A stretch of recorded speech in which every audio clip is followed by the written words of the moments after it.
S'ils n'étaient pas à Bourges ce week-end au Rassemblement national des Gilets jaunes, ils étaient bien présents au rond-point du covoiturage de Valette.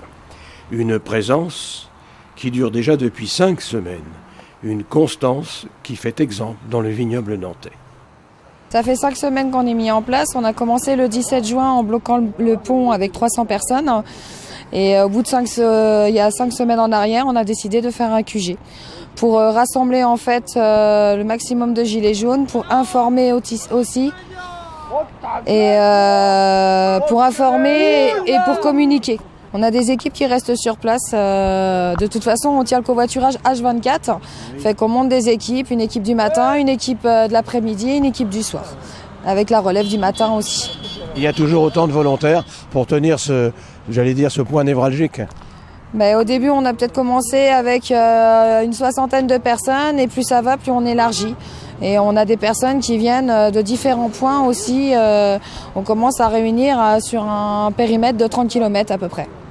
Et il n'y a pas d'intervention particulière pour la sécurité ou forces de police ou autre chose? Les gendarmes, on les a fait intervenir parce qu'on a fait une marche citoyenne il y a 4 semaines c'est ça avec nos élus locaux. Fait qu'on s'est rallié avec nos gendarmes pour faire la sécurité. Tout s'est bien passé. Il n'y a eu aucune dégradation. Ça a vraiment été fait dans la bonne humeur et la gaieté. Et les gendarmes étaient en soutien avec nous. Ils viennent nous voir de temps en temps. Ça se passe bien.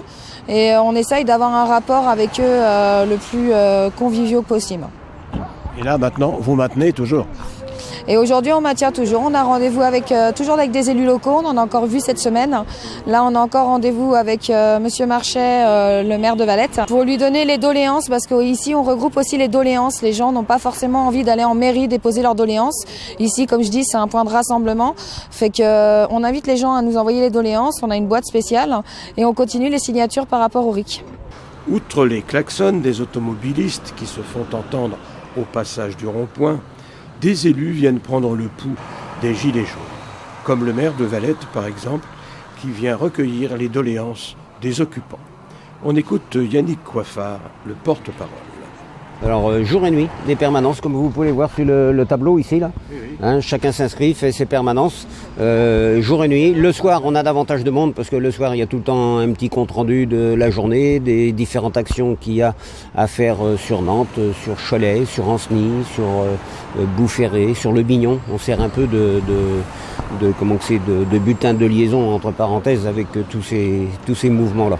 Et vous comptez tenir combien de temps encore? Alors justement, derrière moi, vous voyez les doléances là qu'on doit remettre à Jérôme Marchais, le maire de Valette, le 14 là, à 16h. Alors on a prévu tenir minimum jusqu'au 14. Après, bon, ça dépend de la lettre de notre président, ça dépend de notre député, parce que notre député, on l'a vu, on lui a souhaité les vœux, elle ne répond pas à ses vœux. C'est Sophie Errante, c'est une députée. C'est Sophie Errante, oui. Sachant que sur le Maine-et-Loire, ils ont des réunions déjà, avec comme sur Beaupro, il y en a une d'ici pas longtemps, avec trois députés différents, de différentes circonscriptions, bien sûr. Et puis le dialogue, il passe mieux que par chez nous dans le sud de Loire là. Alors donc au moins jusqu'au 14 janvier vous êtes là. Voilà. Et si les réponses, comme vous dites, du président ne vous conviennent pas, qu'est-ce que vous faites? On continue, parce que s'il est aussi arrogant qu'il a été, on continue, il n'y a pas de problème. Parce que comme je l'ai dit par voie de presse, le meilleur gilet jaune qu'on a rencontré, quand il a présenté ses vœux, c'est lui. C'est lui il aurait fait mieux d'endosser un gilet jaune quand il nous a provoqué et nous poussé à la violence. Il nous a poussé à la violence.